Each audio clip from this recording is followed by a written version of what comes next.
Establecemos comunicación con el doctor Luis de la Barrera Solórzano, expresidente fundador de la Comisión de Derechos Humanos del Distrito Federal. Doctor, como siempre, un gusto poder platicar contigo, un placer que estés aquí en Mega Noticias. Déjame, aparte de decirte buenas noches, preguntarte, a ver, mañana, en unas horas más, se cumplen 11 años con o sin verdad histórica y sin resultados, sin justicia.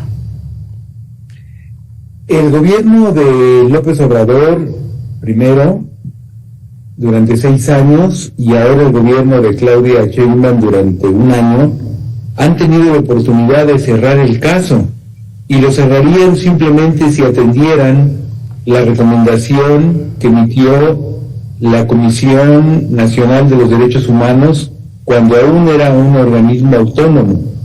Esta comisión es un trabajo espléndido. Creó una oficina específicamente para el caso, dirigida por el abogado José Larrieta, que hizo una espléndida investigación, una espléndida tarea, y emitió una recomendación que casi nadie ha leído, porque tiene más de 2,000 páginas. Es como leer El Quijote, como leer Moby Dick, que puede ser que sin duda será más divertido.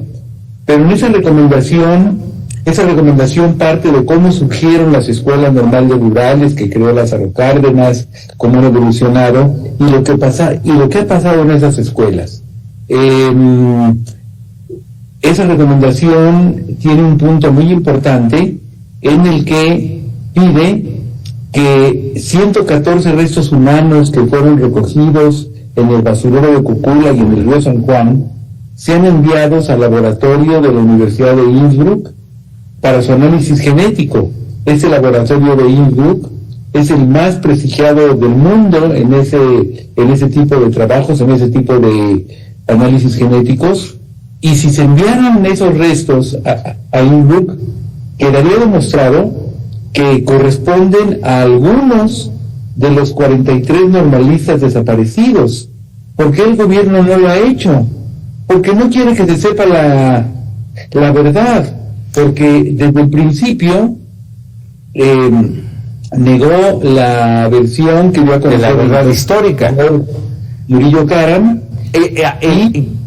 Por eso mismo, doctor, ¿qué pasaría con Murillo Karam si esto llegara a suceder como está recomendado? Pues que se quedaría reconfirmado que se cometió una terrible injusticia con él. Es correcto.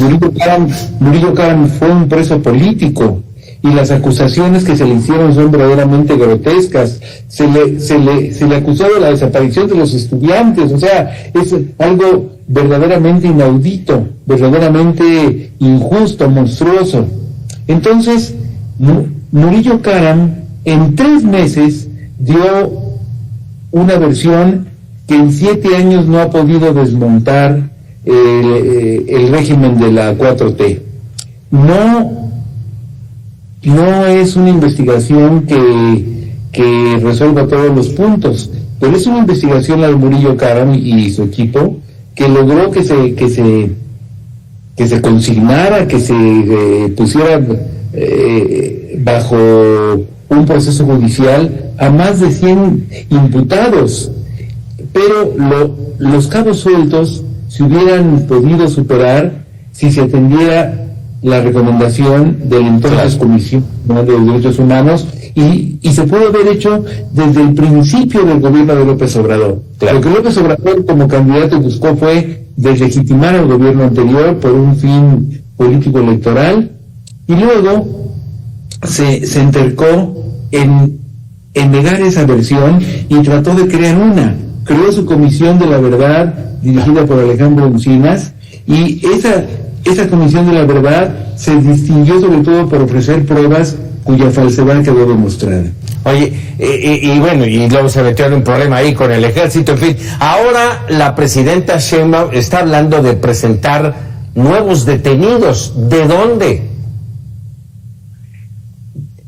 Se liberó a una gran cantidad de sujetos que participaron en aquellos hechos con el argumento de que fueron torturados.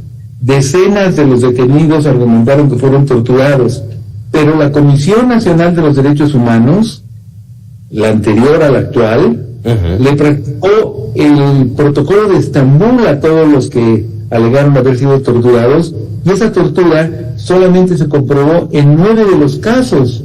Sin embargo, liberaron a todos los que dijeron haber sido torturados, y eso lo pudo haber evitado la